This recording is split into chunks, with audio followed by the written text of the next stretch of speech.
Woo woo,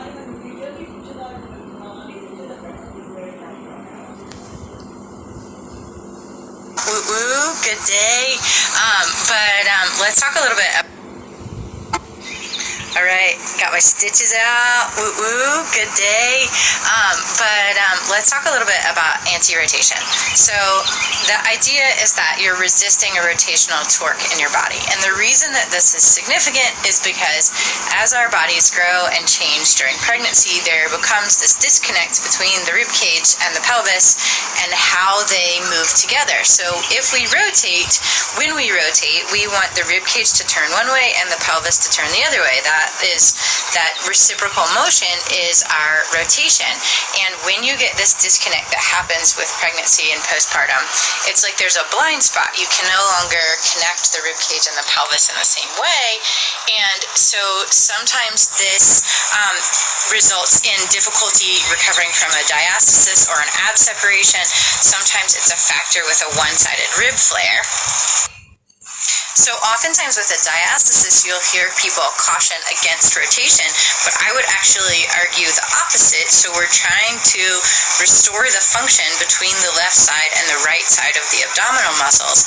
And you have your transverse abdominal muscles that go horizontally, but you have your internal obliques that run this way and your external obliques that run this way. And the role of those muscles is rotation. So if we want to restore the connection between the left side and the right side, or the top and the bottom, we need these internal and external obliques to be firing in a functional way, and to do that we need rotation.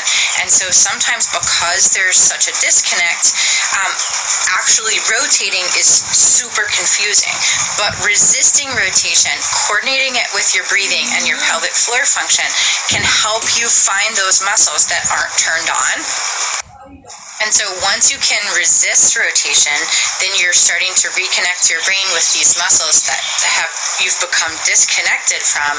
And when you restore the understanding of where they are and what it feels like, then you can start to learn to shorten them and lengthen them again. And that's how we become really functional and, in my opinion, really recover from a diastasis.